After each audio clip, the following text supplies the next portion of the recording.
What's up, everybody, and welcome back to Fireside Giants. I'm your host, Anthony Rivardo, joined by my co-host, Alex Wilson.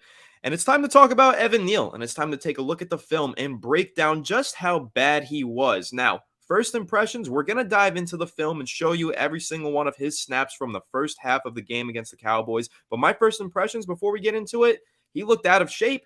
He looked lost. He looked like he didn't even know the snap count. And those are some of our main takeaways, and we're going to dive into all that. But before we do, make sure to leave a like if you do enjoy this episode. Subscribe to the channel if you are new. Ring the bell so you don't miss an episode, and comment your thoughts on the topic down below in the comment section. If you're listening on Apple or Spotify, please make sure to leave us a 5-star review, and go ahead and follow us on all of our social media channels at Fireside Giants. But without further ado, Alex, how are you doing today, my friend? And what are your initial impressions on this putrid Evan Neal film? Yeah, so I know yesterday a lot of you guys liked me cursing and enjoyed me going crazy and ranting, and honestly, I just had to let it out. I'm not gonna apologize for honesty. You know what I mean? Like it's just the blatant truth. He looks really bad. The film we're about to watch, it's like Chucky 3. It's terrifying, man. It's like Paranormal Activity, man. It's gonna knock you off your socks. Like when you were like the first Paranormal Activity dropped, that type of fear, you're like, okay, this is pretty damn scary. And then it just got like progressively a little bit less scary. But the first one just scared the shit out of everybody.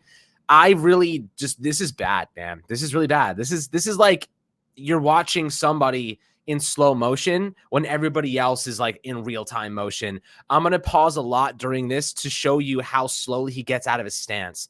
There's a main thing here that his reaction timing may be some of the worst I've ever seen. It's not that he isn't getting into, it's not that he's not getting out of his stance. It's that he's getting out of it so late. By the time he gets to the point of attack, he's already behind the guy running past him. That's where I've seen a lot of problems, is that it doesn't seem like he knows the snap count. You know what I mean? Like that, maybe it's because he missed a lot of time during the preseason and training camp that he really doesn't have the experience just yet with all the snap counts. But I hope to God that's the reason, because he was just lagging behind. You know what I mean? Like that's unacceptable. You have to know the snap count. Everybody else, I'm going to pause it. Everybody else is out of their stance, standing up in where they need to be, except for Evan Neal. There's a clip in here, guys, where Andrew Thomas is legitimately already kicked out, and Evan Neal still has his hand on the ground. That is unacceptable. Like if you're a starting level tackle in the NFL and you can't even get into your stance faster than the opposite guy on your team, that is problematic. That is a doomsday situation, apocalypse type shit. I need to see better. You know what I mean? Like you need to be better. You need to be out of your stance. You need to be at least offering the competence of a basic fundamentals, the basic requirement. Dude, like the basic requirements of being a tackle in the NFL is just getting out of your stance properly. Like that's the first thing you need to do, getting out of your stance properly and getting into your set position. That is like rule number one. He is failing at rule number one. So number 2, number 3, number 4, number 5 are irrelevant. He's already lost the rep. He's not even in the stance yet. So I want to emphasize that. I'm going to pause it as much as I can to show you guys exactly what I'm trying to say.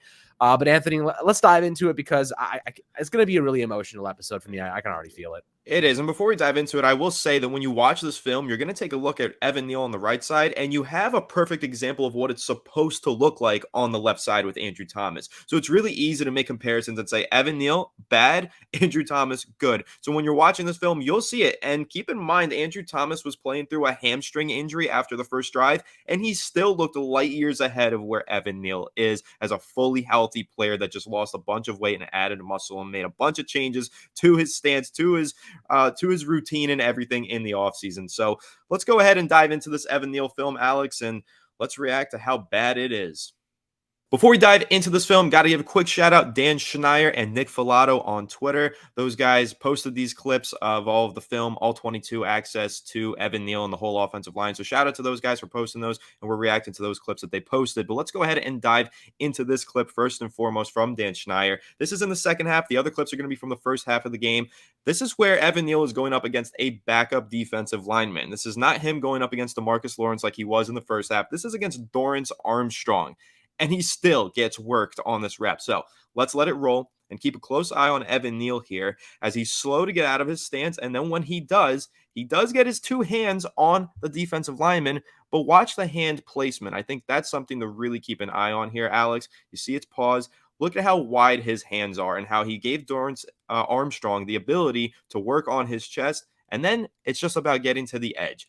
this is where what you've been talking about really comes into play. His inability to kick step, get to the proper position, and beat the defensive lineman to the edge is showing up on this play. Armstrong has good bend around the edge, gets after Daniel Jones here, but it's Evan Neal's inability to get in front of him, beat the defensive lineman to the edge that allows Armstrong to just swim underneath him, move underneath, and get to Daniel Jones. So rewind this play through one more time before you get your take, Alex. But what I'm seeing here, wide hands, immediately you'll see Evan Neal dive, put his head down under because he's already beat. And a lot of that has to do with, look at how upright he is at this point in the snap.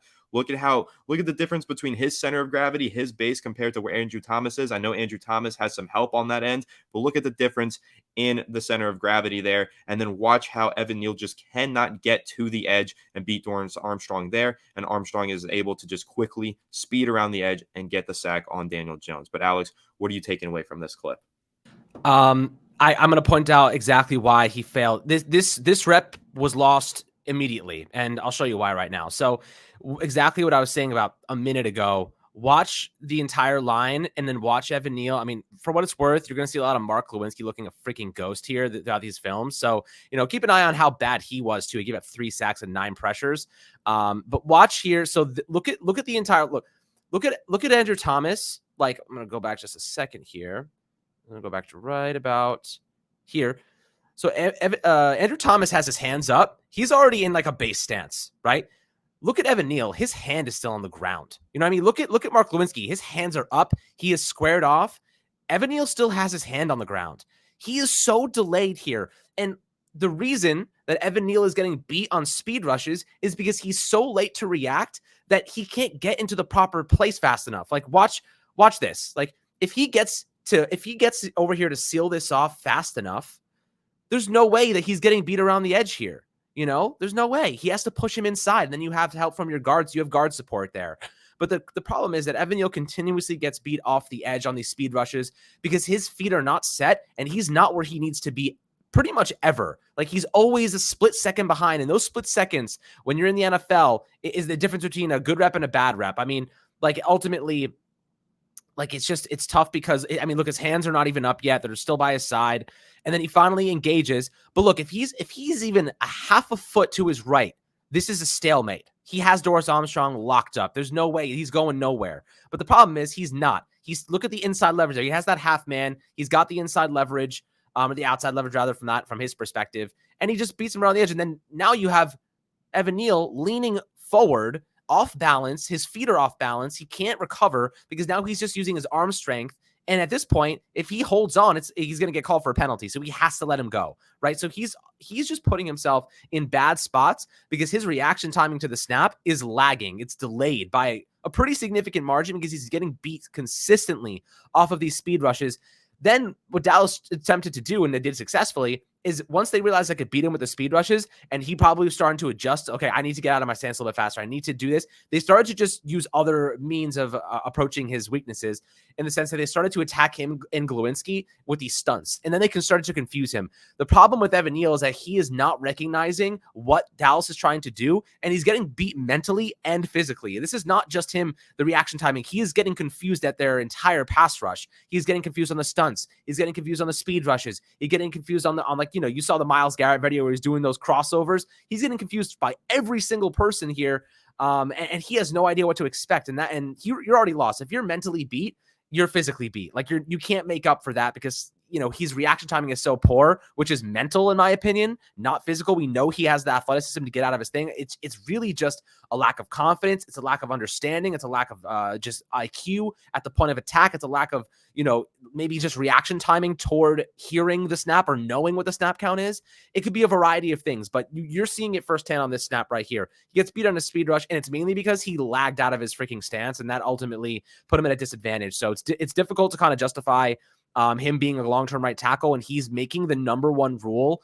He's breaking the number one rule over and over and over again. And to me, look, that's Evan Neal's problem, but that also has to be a coaching problem. Like I'm looking at Bobby Johnson right now saying, why are you not noticing how slow he's getting out of his stance? Why is he so slow to get out of his stance to begin with? You need to begin addressing that. Maybe it's an IQ or a confidence thing, but you need to be having him going into the snap, his stance, like, lining up on the line of scrimmage, knowing exactly when that snap count is going to be. Right now, he is just lost. He's lost out there, and it's ultimately difficult to watch because, you could see it. He's getting beat over and over again by freaking backups. Yeah, and where you have it paused right there is a perfect example of breaking a cardinal sin, right? Or like a cardinal rule, because Evan Neal's head is so far over his toes right there. And that is a rule. You do not lunge. You do not lunge. Once you've lunged, you're done, right? You cannot block properly when you're lunging like that. It's got to be your feet get to the spot first, and then you stand in front of them and you stand upright and strong. He's so far over his toes here, it's ridiculous. And it is, like you said, very poor coaching in my eyes, because these are things that should have been coached out of him and they just haven't been. But inversely, what I will say here, in terms of how damaging he is to the Giants offense, well, take a look at this play, because the way that they're set up here, they have Daniel Bellinger on the left side of the line. And you might be wondering, well, they're in 12 personnel. Why not put Daniel Bellinger on the right side of the line to help Evan Neal out? Well, look at the personnel. Look who's lining up over Andrew Thomas. It's Micah Parsons. Do you really want to leave an injured Andrew Thomas on an island just to go one-on-one with Micah Parsons? No, you got to send Daniel Bellinger over there to help him when Evan Neal is lined up against a backup defensive end. But Evan Neal can't even block the backup defensive end. And that's why he's not just a bad player, he's an absolute liability. He is ruining the Giants playbook and their game plan, because the game plan here was try your best to slow down Micah Parsons, double team Micah Parsons, even triple team him if you have to, but you cannot execute that game plan when Evan Neal can't even go one-on-one on an island with a backup defensive end. He is ruining the New York Giants offense, and if he does not fix this shit, the Giants offense will sink and the season will sink with it. All right, so let's start with another clip here. This is going to be a kind of a 4-minute speed round. We're going to go through these clips and kind of react to them. We're not going to spend too much time because there's a lot. These are all the first half clips of the offensive line. Again, courtesy to Nick Filato. Really appreciate that, dude. Definitely doing the Lord's work out here. So let's look at this first one with Evan Neal. This is to start the game. We'll react to the ones that we feel are necessary. If he has some good moments, I will definitely be letting you know. So a little bit of run play. So the Giants, again, like they started the game pretty well on the ground. They set the tone on the ground, and then they completely abandoned it. Don't know why they did that. Anthony and I, we talked about this yesterday, and it was disappointing because we were like, look, we just ran down the field right up the gut. They couldn't stop us. And then we threw for 3 straight incompletions, and then a pick six ensued a couple of drives later. And it's just like, when you have something good going, why do you got to break it? Why do you got to stop doing it? Like, I kind of blame Mike Kafka for that. I think he didn't commit to what he wanted to do. I think they wanted to institute the pass game early and kind of change the momentum of the game, but instead it actually set them back pretty significantly. So, looking at Evan Neal here, he actually had pretty good run blocking grades, so I'll give him that. A little bit of a chip there. That honestly, that was probably the best block he had all day. Just kind of diving at his feet.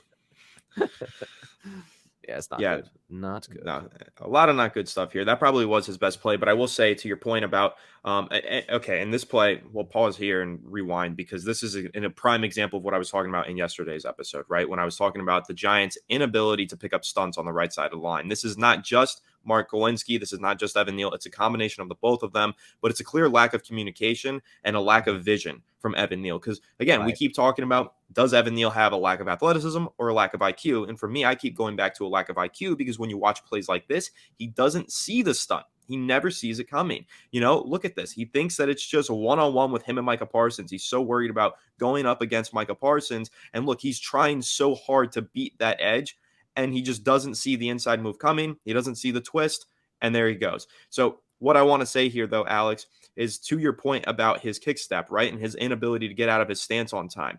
So when you're looking at this, he tries to over-adjust, and he tries to get there. He tries to kick step better than he was earlier, because he is so bad at getting out of his stance that he overcompensates sometimes, and then he gets beat inside, because savvy pass rushers like Micah Parsons, they're going to read you. So when he's trying too hard and leaning too far to the outside, Micah Parsons is going to see that and just burst by him on the inside move. So It's a multi-level failure here. They're trying to run a twist with those two defensive linemen. You could see how the defensive lineman lined up over Glowinski is going to his outside shoulder, and then Parsons is going inside, and they don't even need to do it. Parsons just runs by him on the inside. The twist never even comes to fruition. So they're not communicating. They're not double teaming on Parsons. It's one-on-one. Evan Neal on Parsons on an island, which is what you never want to see. And he's so bad in his stance. This screen grab right here where you just had it, I mean, even there, look, he's on 1 foot right here. Should never be on 1 foot as an offensive lineman. He should be gliding, moving, kick stepping in front of him, just kind of shuffling his feet to get in front of Parsons,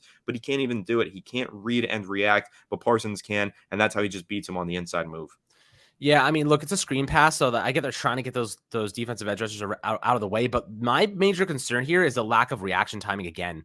You like right here, look where his hands are. His hands should be fully engaged, pushing him back towards the line of script. Like just shove him away. Instead, by the time that Evan Neal even gets his hands up to make it contact, Micah Parsons is way by him. You know what I mean?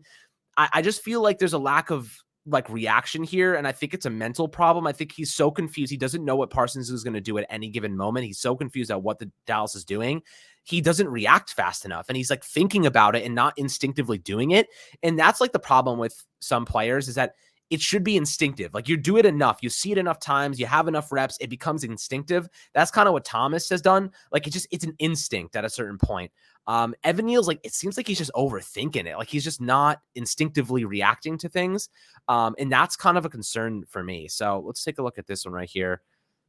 That's a good, he gets tossed to the ground, but does enough, I guess. It's a run play, so it is what it is. But I mean, he got completely manhandled. Dude, a 360-pound man shouldn't get manhandled like that. No, he shouldn't. For what it's worth. And what you're going to see throughout these clips is you just keep letting it roll. You're going to see him fall on the ground way too frequently. He keeps ending up with his face just in the dirt. And DeMarcus Lawrence is a great run defender. Like I understand that. That was good. But even still, yeah, that's a good play there. That's a good rep and run blocking. But whenever he's out on this island one-on-one, it gets scary. And it's always just a lack of quickness and a lack of an ability to read what the pass rusher is going to do. So I want to see something here. Just want to see. Okay, so this is not a bad spot to be in. This is better. Like he's at least like where he needs to be. Like he reacts to the snap well here. This is not like, this is okay. What I would say is that maybe Glowinski should have helped him, but again, Glowinski, the communication is so poor there. Yeah, no, and what I think the So. issue is on this play, and I think this is again lack of coaching, lack of communication, because this is on the left side of the offensive line. Jones had no choice but to bail on this play immediately. If you rewind it and you take a look at where Andrew Thomas is, Andrew Thomas actually does not even see the blitz coming. This is on. You could argue that this is on Andrew Thomas this time. Mm-hmm. You have routes going to the left. The running back is going to the left, and Jones has to go to the right because they don't pick up this blitz. But and yeah, that's maybe on Andrew Thomas. It's on Jones. It also, well, I think that part of it's on Jones. Jones bails too quickly, but I also think it might be on John Michael Schmitz. Call that out. John Michael Schmitz needs to call that out. That's where I was leading with this, because John Michael Schmitz is a rookie, so growing pains, so I give him a little bit of a break, but he doesn't call out this blitz. Jones doesn't call out this blitz. Jones should have told Breda to stay in the backfield and block and pick up that blitz. Mm-hmm. This is a failure on every level here. And again, yeah, it's every level fails here. And again, I think that a lot of it has to do with coaching. Yeah. I think that's the perfect way to say it, because everything fails. Evan Neal gets beat. Andrew Thomas, like he does a fine job, but somebody needs to pick this guy up, because if anything, Daniel Jones needs to communicate to Breda to fill that gap where the linebacker's coming through, Leighton Vander Esch. He needs to fill that gap so Thomas can handle the 1v1 on the outside. And then you have at least somewhat of a pocket to throw from. Instead, they just need more protection. Again, this is early in the game when the Giants thought they actually had a chance. So they were trying to do something, but they're here you see Ben Bredesen. He assumes that, Thomas is probably going to the outside and he's supposed to get that guy to the left. And this guy just wide open here. Yeah. I mean, I blame Jones for this, for not telling Breda to help block here, because he needs to identify this. Look, they're stacking the box. If you look at what Dallas did, they just did exactly what the Eagles did in the divisional game. Look at how close the linebackers are to the line of scrimmage here. They do not care about the passing game. They're like, we don't respect you because we know we're going to destroy your pass rush. So they're just stacking the box and they're just sending extra blitzers. The Giants need to be able to pick out who is blitzing, who's not blitzing, and address that. So I think this is across the board. Like you said, it's just a failure on all levels. Yeah, credit to Jones to pick up some good yardage there. It's a good play, but you got to pick up the blitzes, and the Giants really struggled to. This is a good rep from Evan Neal, though, for what it's worth. He got to the second level pretty quickly, threw a decent block on a run play there. He wasn't bad in run defense, or run blocking rather. He had some good moments there, but He did. again, it doesn't matter if you can't pass the football. Yep. Let's see here. And then again, he's on an island one-on-one with Michael Parsons, which is what you don't want to see. But it's like, some offensive linemen you'll see routinely get beat around the edge, and then others you'll see get beat on the inside. When we think back to Andrew Thomas's rookie year, quite frequently he was getting beat on the inside, but he wasn't getting beat around the edge too often. Evan Neal's getting beat both ways. Like, he's getting beat inside and outside. And again, I know Micah Parsons is just a fierce pass rusher, but look at how slow Evan Neal is and how he keeps lunging. His head is always going over his toes, and I don't understand.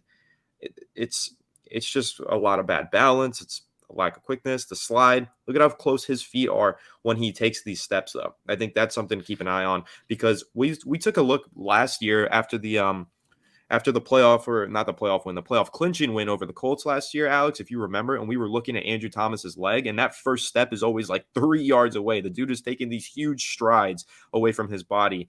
Evan Neal's feet are really close together the whole time. Like, his first kick step, he's not gaining enough depth. He's not gaining enough ground. Like, you see a pretty minimal amount of ground gain on that first step. And then look at how off balance he already is. Look at Andrew Thomas. Look at Evan That's Neal. what I was going to say. I was going to say the perfect way to go about this snap is to look at Andrew Thomas and look at Evan Neal, because they're basically dealing with the same exact pass rush concept here. They're coming on these kind of wide arcing pass rushes.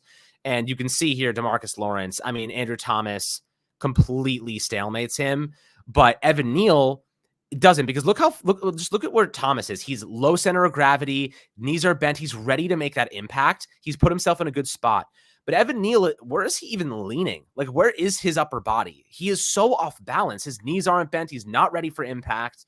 And by the time that he gets into like his ready stance, look how far back he's leaning. Look at Andrew Thomas. He has perfect center of gravity. You could put look where his ankles, the top of his feet and his head are. He is perfectly aligned to absorb that contact. But Evan Neal, look at where his feet are. He's leaning backward. His head is up. His knees aren't bent. He has no center of gravity here. And by the time that, and look at his feet. I mean, look, you can see Andrew Thomas, look at that engagement. He has control of that outer arm.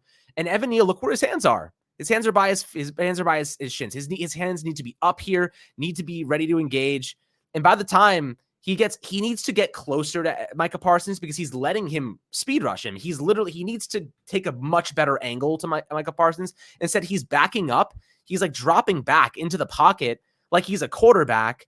And his balance is completely off. Like, he's scared. It's almost like he's scared. And he's worried he's going to get beat. He's all up in his own head, man. You can see it on the film. I mean, look at him. He's just got ran right by. I mean, look at Andrew Thomas. He has DeMarcus Lawrence spun around. Look, he's about to freaking jump on his back and go for a piggyback ride. Evan Neal over here, might as well being dragged on the floor like in Troy when he freaking kills that prince. It's unbelievable. It's just tough. It's tough to see. It is tough to see, and it's always great to hear your really incredible analogies and comparisons, though. Evan Neal brings the best of those out of you. Just my brain goes crazy sometimes, bro. I can't. I think that was a decent rep as well there from Neal, for what it's worth. But, and again, here now they have Bellinger helping him out. This is on the second drive of the game, so he's getting help now. But then you just see Glowinski stinks. But then look at how Evan Neal never even saw that. Evan Neal just didn't see it happen. Like, Glowinski failed here. Glowinski is the one who gets beat. But then Neal has just tunnel vision. You have to know where Micah Parsons is. Neal should be helping on Glowinski there and should see it. And he's right next to him, and he doesn't know it. My problem is that, like, a good offensive lineman find work to do. You know what I mean? Good offensive linemen find work. Evan Neal just finds himself in space, bro. He's like in the movie Gravity. He's like Sandra Bullock right now in space doing nothing. And again, I'm going to rewind here and just take a look at Andrew Thomas once again on this clip.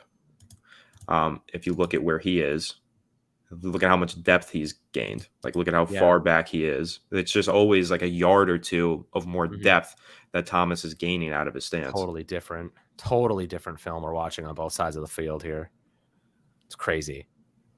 Yep, they did a decent job that time picking up a stunt, but again, Protection breaks down. That was That's a better. decent play. You can't It's a blame big that fix, this but play in particular. You can't blame the pressure. That was a bad read by Daniel Jones that turned into an interception. This is Daniel Jones's misstep here. He should have he missed noticed. the whole shot too with He the missed the whole left. shot. He should have noticed that Trayvon Diggs bailed on the sideline. Yeah. This was a bad Daniel one from Jones Jones. problem. Yep. And for what it's worth, there's Daniel Jones got to be better. Like he's got to be better. Like this game wasn't. They didn't lose this game because of Daniel Jones, but he is a part of the. He's a part of the problem. Like he is. Yep, he was in this You know, one. he was a part of the problem. So he's got to. Yeah, he wasn't good enough. I agree with you there. All right, let's see. Running play. Yeah, went to the left side. Not much you could see there for Neal, but just look at, I don't know, he's so Another one. slow walking around on the field. And there he just whiffs. This is a terrible play. They're running his side and he just whiffs. When they're running to your side, you got to be better. He just completely whiffed on that one. That's decent. Jones scrambled his way, so you can't really blame him. And Daniel Jones, again, you're not part of the solution when you're making a throw like that. Look at how quickly the interior of the line collapses, man. This is crazy. Like what are they doing here that's making this collapse so fast? Let's take a look at this. Okay, so you have Glowinski pulling across. Oh, this is a trap play. You're supposed to let the interior collapse, and then the trap is supposed to. I think it was just well defended by Dallas, to be honest. I think they saw the trap coming. That's what I was just wanting to see what exactly they were doing. Let's see. Evan Neal getting what the hell, bro? You might as well Evan Neal might as well have one of those red flags for freaking bulls out there because he's getting bull rushed and he's not stopping him. You know what I mean? Like you're a 360-pound, 6'7" man. What? How? Like it's mind blowing. Like right here, like he's attacking his outside foot. They must know. Like they must be watching the film and know that if we attack his outside foot, he can't maintain his balance. Because he's getting out of. I want to go back just a second here to see something. I want to go back just a second here to see when this is snapped. Okay, so it looks like he's out fine. He got it. Look at the depth. Look at Andrew Thomas. Look at how wide his stance is when he's taking those kick steps. Look at how far back he's going. That first step, he's always gaining so much depth on that first step, and now he's just in position to stand there and wait for the rusher. Evan Neal is always playing from behind. He's not getting far enough back on that first step. And to be fair, a lot of this might have to be because he played left tackle in college and they moved him to the right side of the line. But by now, he should be comfortable enough and he should be getting out of his stance. He should be gaining that depth. And for what it's worth, this is why this conversation might need to happen. You don't have to gain that much depth when you're playing offensive guard. That's when you fire out of your stance and you start blocking and you anchor. But when you're playing tackle, you have to gain depth on that kick step. And so I think that as this conversation continues to go on and on about Evan Neal, the debate as to whether or not he should be playing tackle or guard, it's going to intensify. I'm going to throw something out there. If this continues for the next couple of weeks, I am 100% down to just start Matt Parrott and then move Evan Neal into right guard. Then put Parrott at right tackle. Like this can't happen. Like Parrott actually at least can get out of his stance properly. Is he good? No, but Evan Neal's worse. And that's where I draw the line is like, if this happens for another couple of weeks and he can't start to get, incrementally better, if not significantly better, you got to make a change because he's going to get your quarterback killed and you're going to lose games because of him. Like we did, we lost for a lot of other reasons, but Evan Neal played a major part. Major, to say the least. All right, that's probably one of his better blocks on the day. Yep. That was a fine block. Let's see. Oh, Jesus Again, Christ. Getting beat around the edge. He's just not gaining. It's the kick step, man. Like when you look at Andrew Thomas, that first step, his leg is so far back. I mean, look at the difference between where he is and where Evan Neal is. It's the angle, too. Look at the angle. It's just a massive difference. Look where his hands. Look at the hand placement. Look at the hands. It feels like, he has always got his hands too low. It just feels like Andrew Thomas is 3 steps ahead. Like physically speaking, it's like he's taken 3 more steps. It's crazy.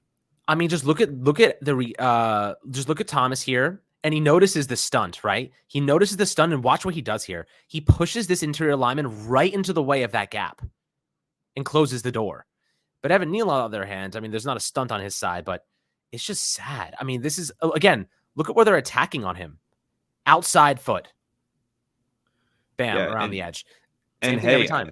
I got to point out, John Michael Schmitz saw the stunt. I don't think Mark Lewinsky did. Mark Lewinsky was a little late to get there, but John Michael Schmitz did his best to try and pick up this stunt. Um, so I think that's something to point out. I think we've seen a couple Mm-hmm. good plays by the rookie on this one. Agreed. I don't think he was. I think he gave up 3 pressures. I don't think he was the worst or alive. He wasn't. This is He wasn't exactly a what you liability. expected from John Michael Schmitz. This is from an elite defense like Dallas's, an elite pass rush. I'll take that performance from JMS. You know, as a rookie in his first game ever, getting introduced against, a rival in net life, opening day, getting her ass whooped. I'll take that performance. You know, he'll only get better from there. I mean, just look at how he absorbs contact. He gets pushed back like 4 feet here, and look, nothing comes of it. But like, he needs to engage and stop this guy, and Look at how and his stand up head is over his straight. toes. Yep, his Yeah. head is so far over his toes. Of course, you're going to get worked back Yep. like that because you're lunging. When you lunge, you don't have balance. You have to His have technique is balance as an offensive awful. tackle in order to anchor. He has no anchor because he has no balance because he keeps lunging forward and putting his head over his toes. This is why he gets beaten. I think that we've done a pretty good job of really showing that off and showing how that is one of his main problems. But this is what we're looking at on this film. We're seeing a lot of problems And from pretty much every aspect of being an offensive tackle. We're seeing him struggle. yeah, I mean, he is just, his fundamentals are off, his reactions are off, his IQ is off. I mean, here, let's see, they're running a stunt, and let's see what happens. So he's got to help pick up that interior guy, and he doesn't realize until it's way too late. And by the time he's blocking him in the back, I Yeah, mean, that could have it's been a just tough. penalty, low key. That wasn't It could have blocked in the been. back. See another. Oh my god. Oh my god. He's gonna get him killed, bro. You can't. The Giants got to make a change here if he can't get better. This is really bad, guys. This is the first half. This is the first half. I think I've seen him lose 95% of his reps. Pass blocking, maybe every single one of them in the first half he lost, which is insane to me. I mean, this is crazy. Let's see. I want to see here the actual.